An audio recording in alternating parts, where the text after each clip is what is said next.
Hello again, I'm going to read to you another Julia Donaldson book, The Gruffalo's Child. The Gruffalo said that no Gruffalo should ever set foot in the deep dark wood. Why not? Why not? Because if you do, the big bad mouse will be after you. I met him once, said the Gruffalo. I met him a long time ago. What does he look like? Tell us, Dad. Is he terribly big and terribly bad? I can't quite remember, the Gruffalo said. Then he thought for a minute and scratched his head. The big bad mouse is terribly strong, and his scaly tail is terribly long. His eyes are like pools of terrible fire, and his terrible whiskers are tougher than wire. One snowy night when the Gruffalo snored, the Gruffalo's child was feeling bored. The Gruffalo's child was feeling brave, so she tiptoed out of the Gruffalo cave. The snow fell fast and the wind blew wild. Into the woods went the Gruffalo's child. Aha! Oh no! A trail in the snow. Whose is this trail and where does it go? A tail poked out of a log pile house. Could this be the tail of the big bad mouse?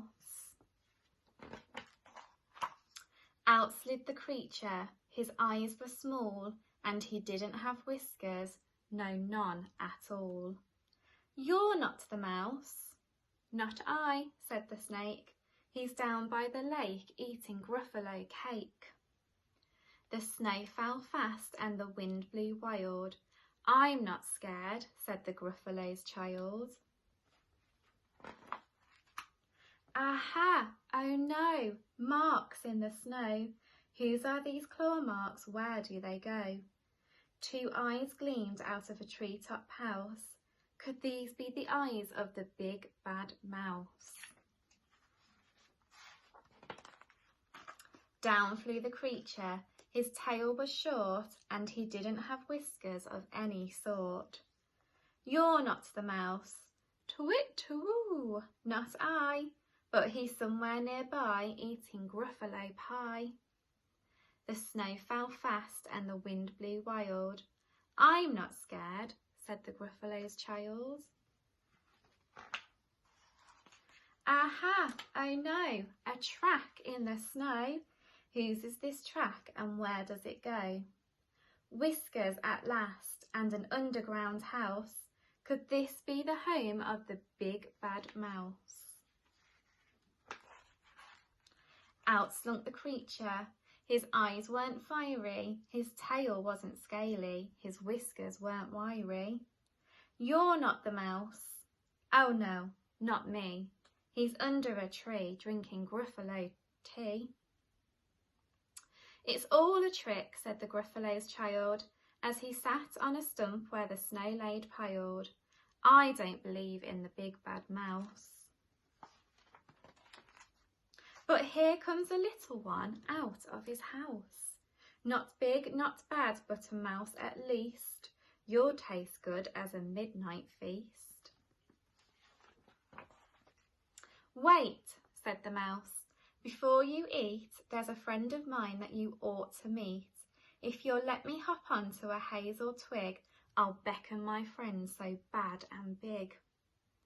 The Gruffalo's child unclenched her fist. The big bad mouse? So he does exist.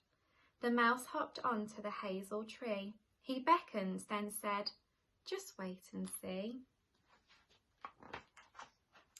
Out came the moon, it was bright and round. A terrible shadow fell onto the ground. Who is this creature so big, bad and strong? His tail and his whiskers are terribly long. His ears are enormous and over his shoulder he carries a nut as big as a boulder. The big bad mouse, yelled the Gruffalo's child. The mouse jumped down from the twig and smiled. Aha! I know, prints in the snow. Whose are these footprints? Where do they go?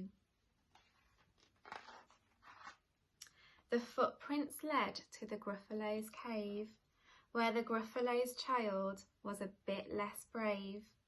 The Gruffalo's child was a bit less bored.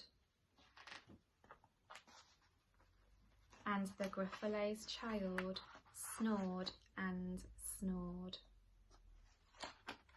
The end.